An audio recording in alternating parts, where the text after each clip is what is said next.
Okay, so let's talk about bleeds. All right, when we print a document and we tell it to put bleeds on and it doesn't actually print past the crop marks any, that means that you didn't manufacture a bleed in Photoshop. So I'm going to go to Image and I'm going to go to Canvas Size and I'm going to look. Oh, yeah, I told you originally make this 8x8. But last week I said, oh, we got to deal with bleeds. I kind of backpedaled a little bit and said, we need to have a little extra on the edges of this document so that when we go to cut this out, we don't have to be super, super precise. I mean, it's nice to be as precise as we can be, but we want a little bit of extra ink past the crop mark. That's called a bleed. So what I had mentioned last week is make sure our canvas size is 8 1/4 by 8 1/4. That gives you an eighth of an inch bleed all the way around. I'm going to cancel this for just a second. The reason why I'm canceling this is because I want the bleed to be this rich black. When you do anything with the canvas size, you want the background color to be set whatever your canvas color needs to be. So my foreground color is that rich black, 30, 30, and 100. I want to flip those and make that my background color.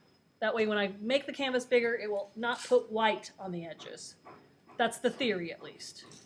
I'm going to go to Image, Canvas Size. Now I'm going to increase this canvas by 1/4 of an inch on both sides. I'm going to hit OK. And you notice it did not put white back there. Now, had I not put this rich black as my background, I just hit Command Z by the way, and I went to Image Canvas Size and told it 8.25 by 8.25, it would have put white on the edges. That's not good, right? You want black on the edges. Command Z.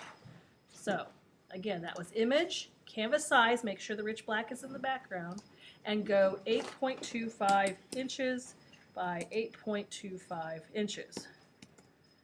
Okay? Now I'll save this, and I also have to go back to InDesign, assuming I had that black one in there. I would go to links and I would relink it. You see it's got a warning. It says, hey, something's gone on since the last time you placed this image.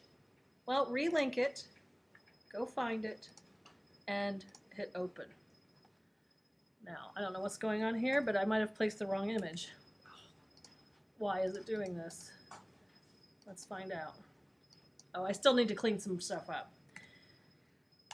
So let's pretend it's clean, but I would clean. I got a couple areas in Photoshop that I need to clean up, and I had not. What is going on here? Oh, I know what's going on. I thought I did the UGAR in Photoshop. I did not. Okay. Now when I print and I set the bleed will show up in theory. Okay. I know I have a little extra stuff I got to clean up, but let me hit the W key. And you will see, this just does not look right, but did I place the wrong file? I'm going to delete this. I'm going to go to File and Place. We'll just get it again. Jeffrey Worms, open, pop it in here. Bam, there we go. And these are the things I needed to clean up that I didn't know were there. But it does go right to the bleed line. And if I hit the W key, you'll see that this will start biting off. This will disappear because W means what you see is what you get when you print. Aha, it will cut that off, or will cut that off with a knife. Okay, so that bleed has been put out there. I just need to make sure those white pieces are gone. Okay, so bleeds are really, really super important because printers, when they go to cut things out, they're fairly accurate, but they need a little extra wiggle room for the bleed, for them to be a little less than accurate.